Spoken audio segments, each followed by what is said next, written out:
Welcome back to HOA Stories. Today's story is called HOA Karen Tried to Seize My Beach House. She Didn't Know I Owned the Entire Island. This is a tale of entitlement, deception, and the sweet taste of justice served cold. Let's begin. You ever have one of those moments where you look back and realize your entire life was building toward a single showdown? I'm Jake Reynolds, and this is a story that still makes me shake my head when I think about it. This isn't some feel-good fable about the little guy winning. This is a slow burn, calculated takedown of a woman who thought she was untouchable. And the best part? She handed me the weapon herself, she just didn't know it until it was too late. It started when I bought my dream beach house 6 months ago. I thought I was getting peace and quiet. A little slice of paradise on the Gulf Coast where I could retire early and fish every morning. What I got instead was a nightmare wrapped in a Karen-shaped bottle. I'm 34 years old. I sold my software company 2 years ago for more money than I'll ever need, and I wanted nothing more than to spend the rest of my life on the water. The house was perfect. 3 bedrooms, 2 baths, a wraparound porch with a view of the sunset that made you forget every bad day you ever had. The kitchen still had the original beadboard cabinets, newly refinished in a soft cream color. The floors were heart pine that creaked in all the right places, polished to a warm honey glow. There was an outdoor shower, the kind you only see in real beach towns, rough wood slats, a brass fixture that had turned green with patina, and a view of nothing but the dunes. But what I didn't know was that the property came with a bonus feature I never asked for. A woman named Diane Kowalski, self-appointed queen of the Sandpiper Cove Homeowners Association. I met Diane for the first time at the HOA welcome meeting. She was in her late 50s, with blonde hair that cost more than my first car and a smile that never reached her eyes. She sat at the head of the table like she was presiding over a board meeting at a Fortune 500 company, not a neighborhood that had all of 47 houses. She wore a white linen pantsuit with gold buttons and a silk scarf that looked like she'd chosen it to match the beach. She had a clipboard. A thick one. The kind with multiple colored dividers. "Mr. Reynolds," she said, looking down at a folder that I assumed contained my entire life story. "Welcome to Sandpiper Cove. We're a community with standards." "I appreciate that," I said, smiling. "I'm looking forward to being a good neighbor." She nodded slowly, like she was evaluating a piece of meat. "I see you have a boat dock on your property. You'll need to submit the specifications to the architectural committee for approval." "Ma'am," I said, genuinely confused, "the dock was already there when I bought the house." "It's been there for 20 years. The dock exists, yes. But as the new owner, you need to formally register it with the HOA so we can ensure it meets community standards." I blinked. "It's a wooden dock. What standards could it possibly not meet?"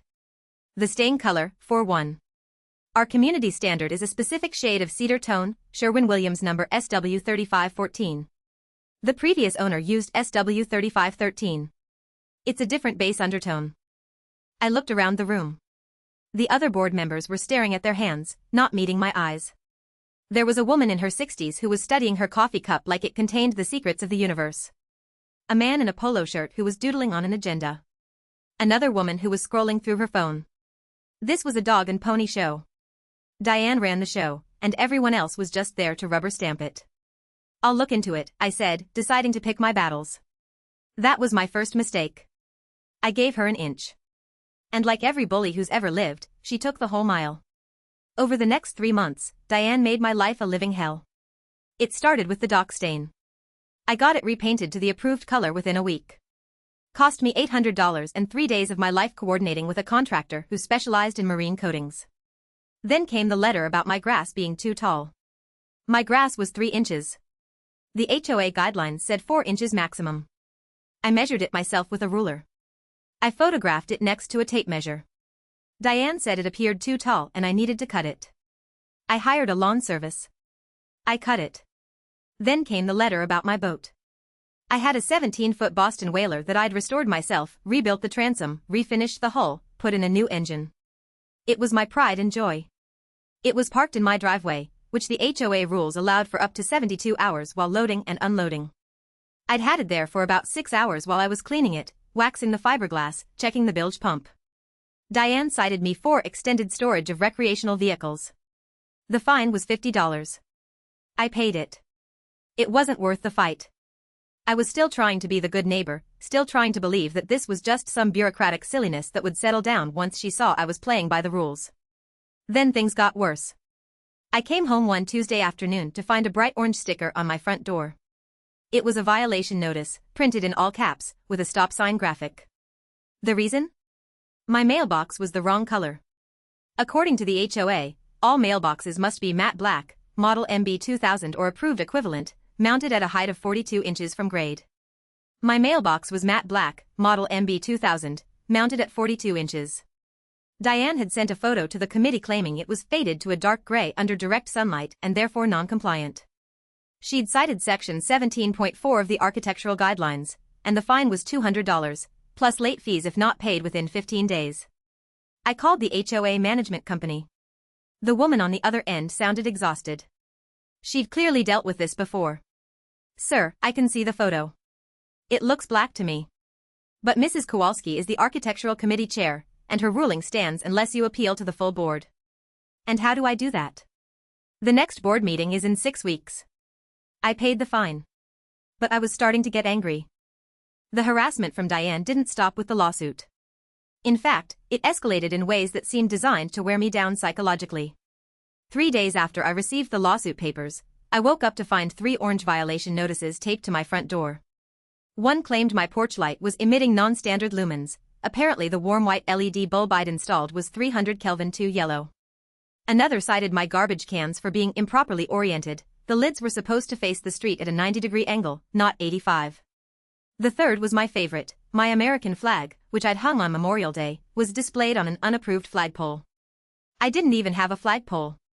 I had a wrought iron bracket mounted to the porch post. Each violation carried a $100 fine. Each had to be corrected within 10 days or the fine doubled. Each one required a photo submission to Diane's personal email for verification. I spent $300 on a color-corrected porch bulb, spent 20 minutes rotating my garbage cans what I measured to be exactly 90 degrees, and took down the flag. Then I had to email Diane photos of each correction. She rejected the first photo of the garbage cans because the lighting was insufficient for accurate angle verification. I had to retake it at noon. That's when I started recording everything. I bought a dash cam for my truck and started leaving it running when I was home. I installed a doorbell camera. I began keeping a daily log, date, time, weather, what I was doing when Diane or her various proxies showed up. On Tuesday the 14th, a man in a landscaping truck photographed my property for 14 minutes. He didn't work for any landscaping company I'd hired. On Wednesday, a certified letter arrived claiming my landscaping was insufficiently manicured and needed to be brought into compliance with the botanical standards of Section 22. I didn't even know there was a Section 22. I started talking to my neighbors more systematically. The family in the blue cottage 2 doors down, the Parkers, had been there for 8 years. They told me about the time Diane had their daughter's lemonade stand shut down because it constituted unauthorized commercial activity. The lemonade stand was a folding table on their driveway. Their daughter was 9. The fine was $25. The retired firefighter across the street, a man named Lou who walked his Labrador every morning at 6, told me about the fence war. Diane had tried to make him replace his picket fence because the gap between slats was 1/2 inch over the supposedly required 3-inch maximum. Lou measured it. It was exactly 3 inches. Diane sent a photo to the board with a ruler that appeared to show 3.5 inches. Lou hired a surveyor to remeasure. The fence was 3 inches. Diane claimed the surveyor was not on the approved vendor list and the measurement was invalid. Lou paid a $500 fine rather than replace a $2,000 fence. He's been watching Diane's golf cart make its rounds ever since, waiting. Everyone had a story. And nobody had fought back. They'd all paid, complied, adjusted, shrunk, accommodated, until one by one they'd either moved away or retreated into their homes, drawing the curtains and hoping the golf cart would pass them by. Diane had created a neighborhood of hostages. Not frustrated. Angry. The kind of anger that sits in your chest and glows. The final straw came on a Thursday afternoon. I was sitting on my porch, reading a book about reef fish identification, when I heard the electric whine of a golf cart. Diane pulled into my driveway like she owned it. She was wearing sunglasses with lenses the size of saucers and a floral sundress that looked like she was going to a garden party, not delivering a legal notice to a man who just wanted to be left alone. She stepped out without knocking. Just walked right up to my porch like she was visiting an old friend. "Mr. Reynolds," she said, holding out a thick envelope with both hands, like she was presenting an award. "You've been served." I looked at the envelope. It was heavy, I could feel the paper was expensive stuff, cotton fiber with a watermark. I opened it on the porch, standing right in front of her, because I wasn't going to give her the satisfaction of watching me collapse into a chair. The letter was from the HOA's lawyer, a man named Gerald Thompson from a firm called Thompson & Associates. The letterhead was printed in navy blue with a gold seal. The letter was 7 pages long, single-spaced, and it took me 3 readings to fully absorb what it was saying. The gist of it was this: the HOA was claiming that my property had a shared access easement that had been improperly recorded by the previous owner. They were asserting that the back quarter of my lot, including my beloved dock and a strip of beach about 40 feet wide, actually belonged to the HOA. They were demanding that I either purchase an access license from the HOA for the sum of $150,000, or vacate the area and remove any structures, including the dock, within 60 days. I looked up from the letter. Diane was still standing there, watching me with her arms crossed, smiling that cold shark-like smile. "This is absurd," I said. "I have a clear title to this property. I had a full title search done before I bought it." "You bought the property from the estate of Margaret Hollings. She was a lovely woman, but she was 93 years old and hadn't updated her paperwork in decades. The easement predates her ownership. It's a matter of public record. I'll have my lawyer look at it." "You do that, Mr. Reynolds. But I should warn you. Gerald Thompson is the best real estate attorney in the county. He's represented HOAs in 37 lawsuits and won every single one. And the HOA has a legal fund of over $200,000, built up through careful stewardship. We can afford to drag this out as long as it takes. And frankly, between you and me, you seem like a reasonable young man. Why don't you just sell us the easement rights? It would be so much easier for everyone." I looked at her face. I looked at the way her smile didn't flicker, didn't waver, the way her eyes were flat and cold like a reptile's. And I understood something in that moment. This wasn't about the dock. This wasn't about the beach. This was about power. She liked doing this to people. She got back in her golf cart and drove away, leaving me standing on my porch with a lawsuit in my hands and anger burning in my chest like a coal. I spent the next week making phone calls. I called 3 different real estate attorneys. None of them wanted to take the case. The first one listened to my story for 10 minutes and then told me, "Mr. Reynolds, Gerald Thompson is as good as they say. I've gone up against him twice. Lost both times. I'm not taking another beating." The second one quoted me a retainer of $50,000, plus a percentage of the property value, and then admitted he thought I'd probably lose anyway. The third one simply said, "HOA cases are unwinnable in this county. The judges are homeowners too. They sympathize." I was starting to feel trapped. But here's the thing about me. I've never been good at accepting defeat. Before I sold my software company, I spent 15 years as a data engineer.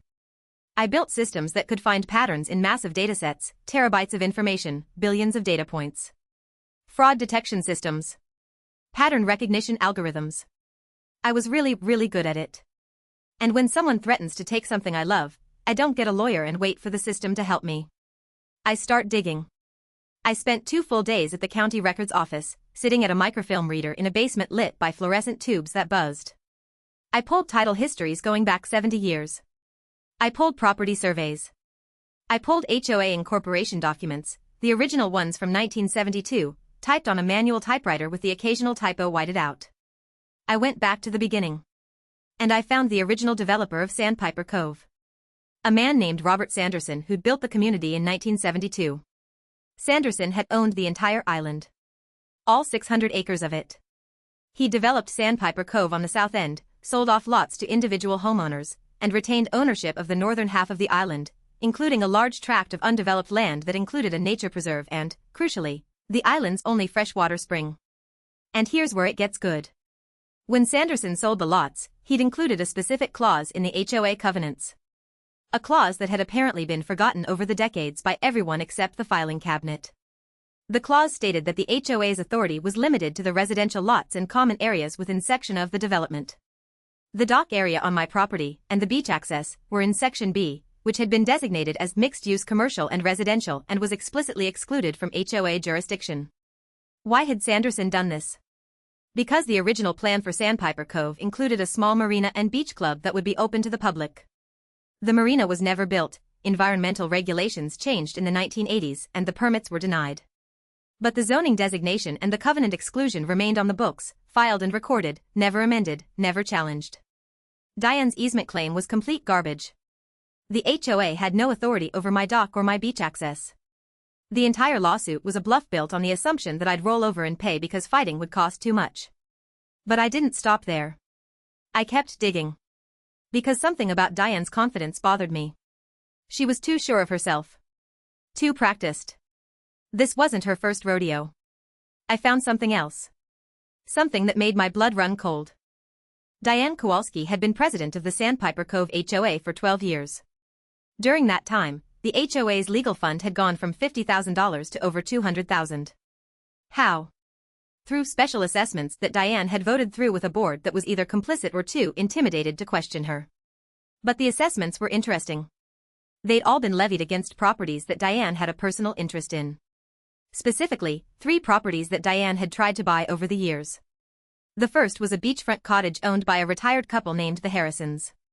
When they refused to sell, Diane hit them with $50,000 in combined assessments and legal fees over 2 years. They eventually sold to her for $200,000 below market value. The second property belonged to a single mother named Carla Nguyen who ran a small kayak rental business from her dock. Diane claimed the business violated residential zoning. The legal battle drove Carla into bankruptcy, and her property was sold at auction. Diane's shell company bought it. The third property was owned by an elderly widower named Arthur Pellegrino. Diane hit him with repeated violation notices: grass too tall, fence too high, paint the wrong shade. Arthur was 83 and didn't have the strength to fight. He moved in with his daughter in Tampa. His house sat vacant for a year before it was sold to the same shell company. She'd done this to at least 5 families that I could document. 2 had sold under pressure. 3 had left their homes vacant rather than deal with her harassment. And she was doing it to me now. I compiled everything into a single document. The title records. The covenant exclusion from 1972. The pattern of harassment documented through county records, newspaper archives, and court filings. The fraudulent easement claim. The financial records showing the legal fund's suspicious growth. Everything. Then I hired the best private investigator money could buy. The PI was a former FBI agent named Sarah Chen. She was 5'2", wore tactical pants and hiking boots, and had the kind of stare that made you feel like she was already writing your incident report. She spent 3 weeks looking into Diane Kowalski, and what she found was spectacular. Richard Kowalski, Diane's husband, a retired real estate appraiser, had personally appraised every single property that Diane had targeted with excessive fines. Including mine. His appraisals had consistently undervalued the properties by 30 to 40%, making it easier for Diane to pressure the owners into selling, and also creating a paper trail suggesting the special assessments were proportionate to property values. It was a racket. A beautiful, simple, illegal racket. Husband undervalues the property. Wife levies impossible fines and legal fees. Owners are forced to sell at a loss. Shell company buys the property. 5 years later, the property is worth double what they paid. But Sarah Chen found more. She found that Diane had a shell company, registered in Delaware under a name that was innocuous enough to never draw attention from casual search: Gulf Coast Property Holdings, LLC. She'd used it to purchase the properties she'd successfully harassed the owners out of.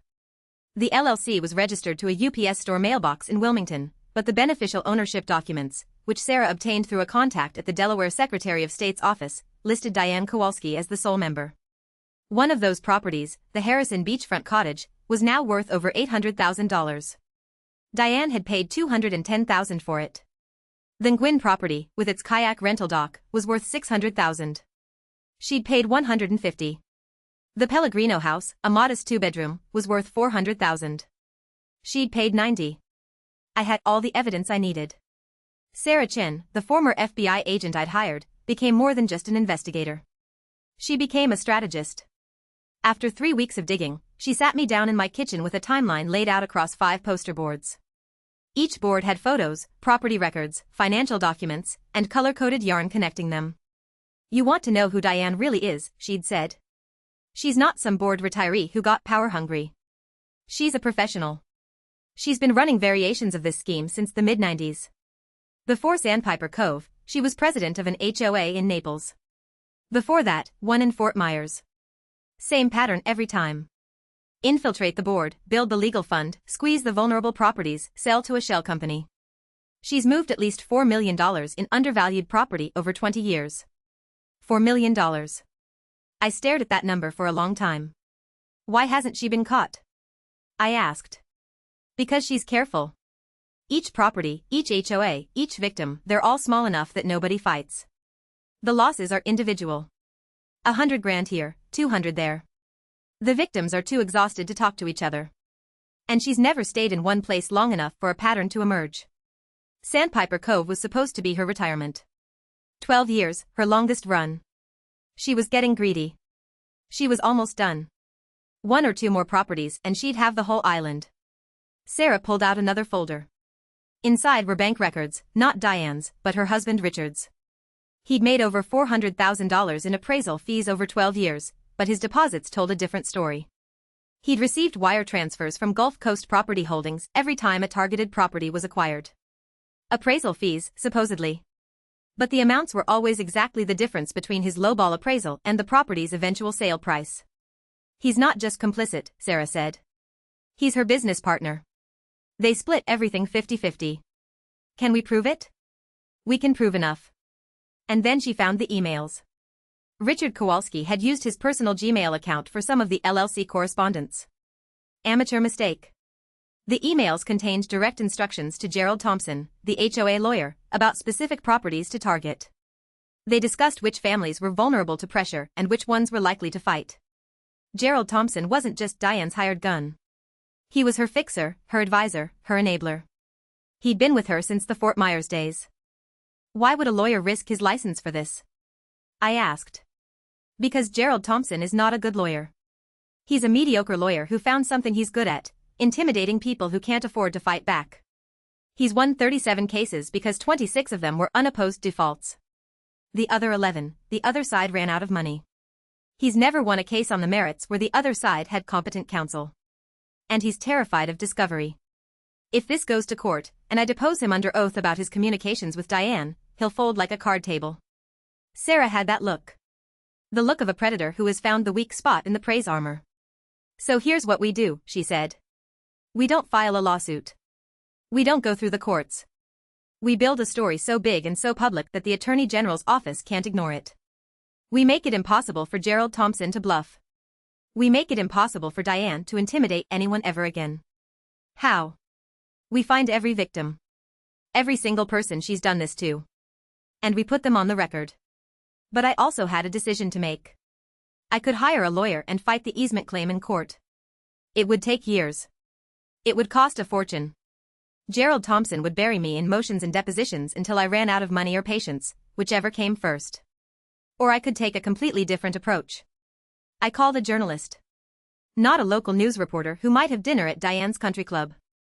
I called the investigative desk at the Tampa Bay Times. I asked for Maria Gonzalez. Maria had won a Pulitzer for investigative journalism 12 years ago, for a series exposing corrupt immigration detention center contracts. She was in her early 50s now, with silver-streaked hair and a reputation for being absolutely relentless. I'd read her work for years. She had a way of making corruption stories feel personal, human, devastating. I called her on a Monday morning. Ms. Gonzalez, my name is Jake Reynolds. I live on Egmont Island, and the president of my HOA is running what I believe to be a criminal real estate fraud scheme.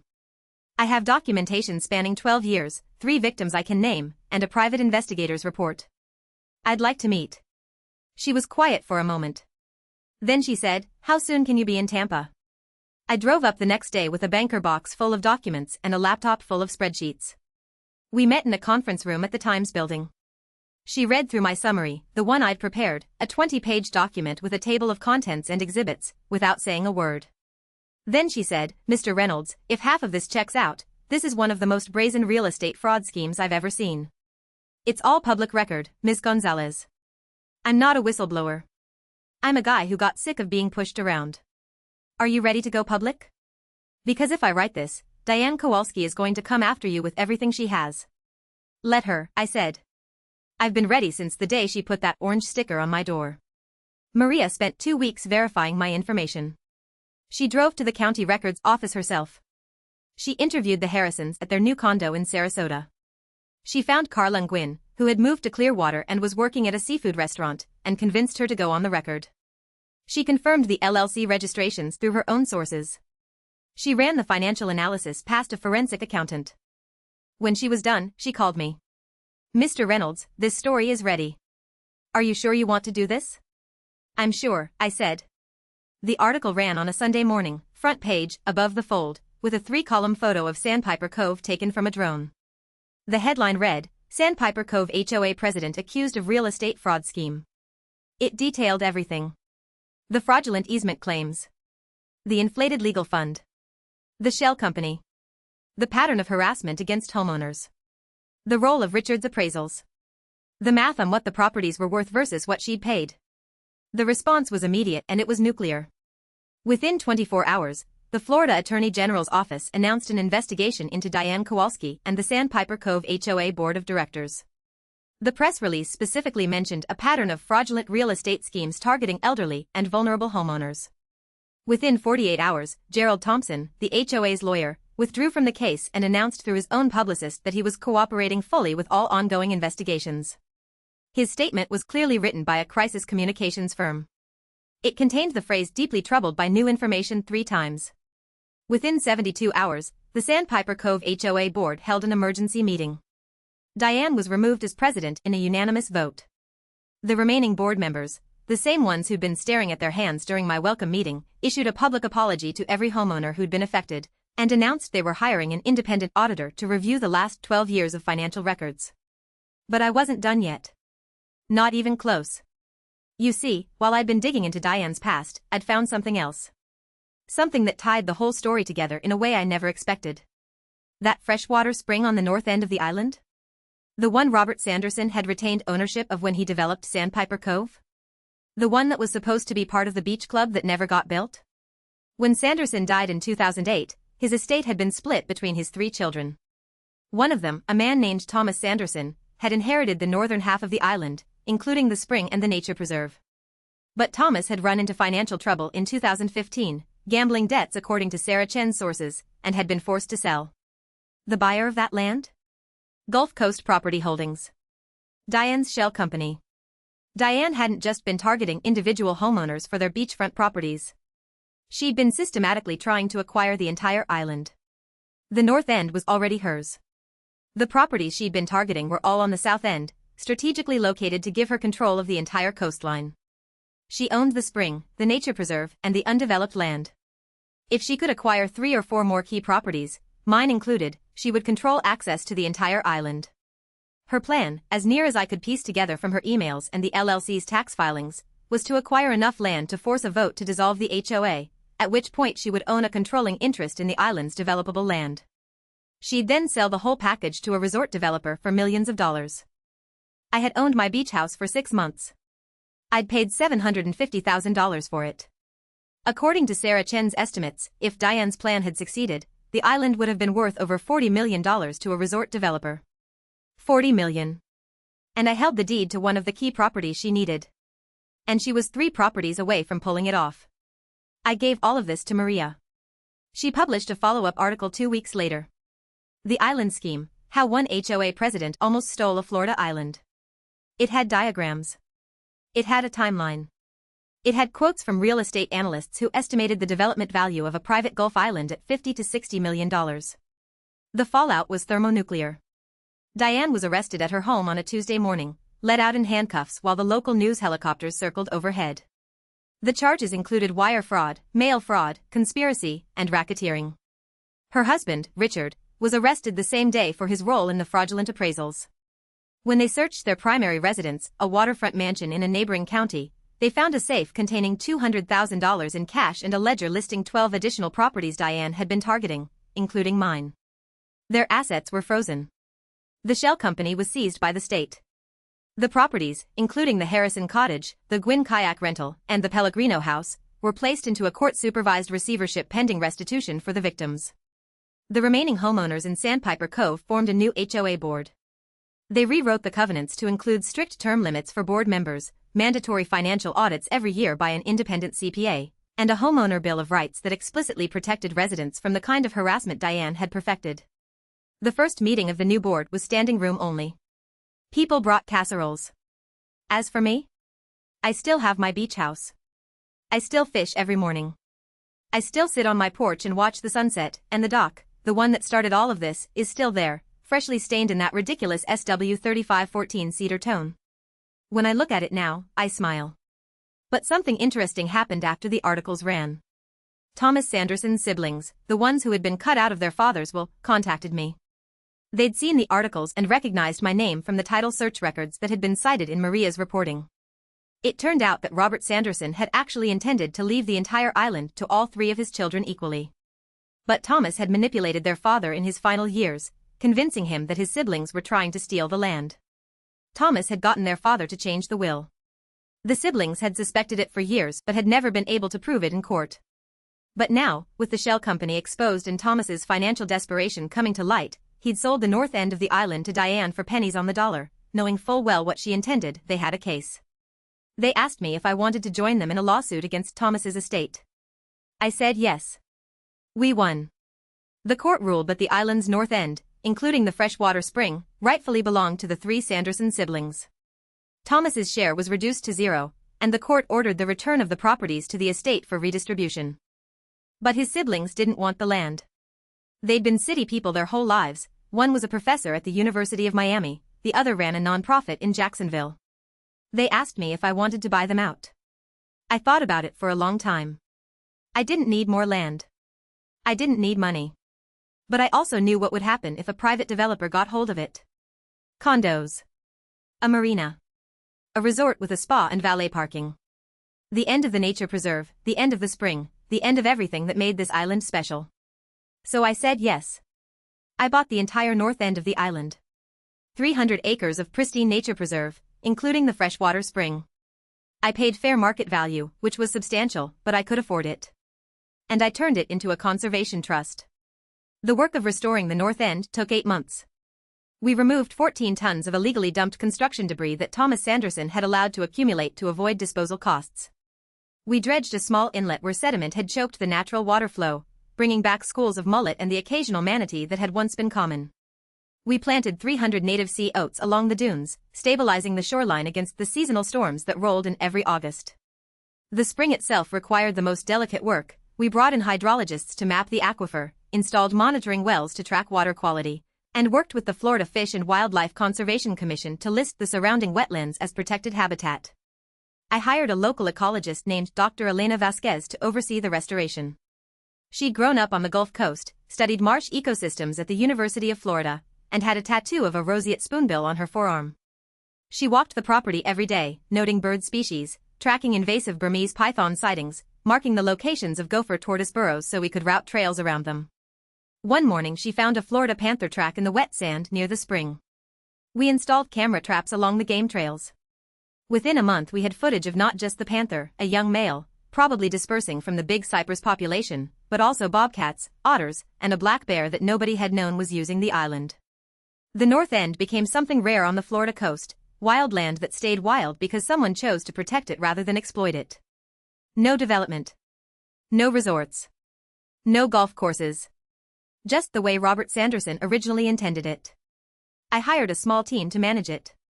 We built walking trails through the mangroves and pine flatwoods. We put in a few birdwatching platforms. We cleaned up decades of accumulated trash and invasive species. The spring, which Diane had planned to bottle and sell, is now protected by state conservation easements that will last for 99 years. The article ran on a Sunday morning, and I wasn't prepared for how it would feel. I woke up at 5:30, which is normal for me. I'm an early riser. I made coffee. I went out to the dock with my mug and watched the sunrise paint the Gulf in shades of rose and amber. It was so quiet I could hear mullet jumping in the shallows. Then my phone started buzzing. Maria had emailed me a PDF of the front page. The headline was above the fold. The photo was of my dock, taken from a drone. It looked beautiful and vulnerable, which was exactly the point. By 7 a.m., I had 17 missed calls. By 8, 32 text messages. People I'd never met were sending me screenshots of the article from different states. An old friend from my software company days texted, "Dude, your front page in Seattle." I hadn't told anyone I was doing this. I hadn't prepared for attention. But the most important call came at 9:13. Sarah answered her phone in my kitchen, spoke for 30 seconds, then covered the mouthpiece and looked at me. Florida Attorney General's office. They want to meet tomorrow.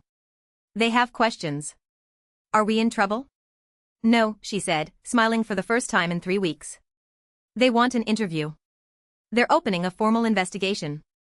The next 2 weeks were a blur of depositions, interviews, and conversations I never thought I'd have. 2 investigators from the state came to my house, polite men in polo shirts, not suits, which was somehow more intimidating. I walked them through my timeline. I showed them Sarah's evidence boards. They took photos. They recorded everything. One of them, a guy named Mike who'd been an investigator for 19 years, shook his head at the financial records and said, "This is the cleanest fraud case I've ever seen." And I've seen a lot. Gerald Thompson tried to contact me 3 times. The first time was a letter, formal, threatening, all legalese about defamation and liability. Sarah laughed and put it through her shredder. The second time was a phone call at 7 a.m. He sounded old, tired, scared. He offered to make the easement claim go away if I would publicly retract my allegations. I recorded the call, which is legal in Florida with one-party consent.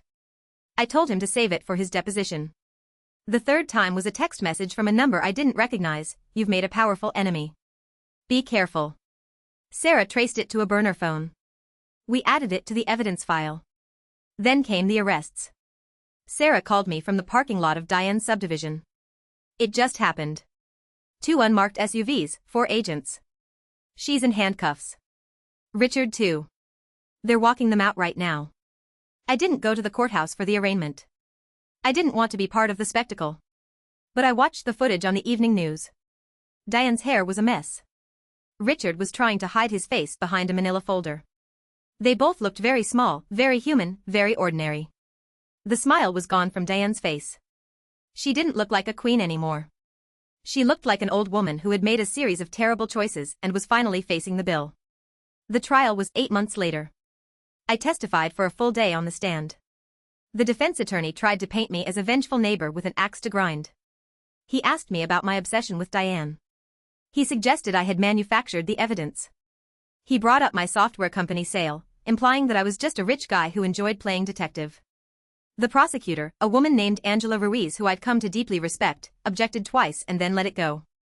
On cross-examination, she asked me one question, "Mr. Reynolds, why didn't you just sell your house and move away? It would have been easier, and you can certainly afford it." I looked at the jury. 12 people who looked like they worked for a living. "Because it was never about the house," I said. "It was about the principle. About the idea that someone with a clipboard and a bad attitude can destroy people's lives just because nobody stops them. I had the resources to stop her. And I believe that if you have the ability to stop a bully and you don't, you're part of the problem." Angela didn't ask another question. She just nodded and said, "No further questions." The jury was out for 4 hours. Diane was convicted on all counts. Richard on most. Gerald Thompson took a plea deal for his testimony and was sentenced to 18 months, served in a minimum security facility. The court ordered restitution for all identified victims. The Harrison cottage was returned to the Harrisons. Carlin Gwynn got her kayak rental property back. Arthur Pellegrino's daughter received a check for the full market value, plus damages. And me? I got to keep my dock. And my beach.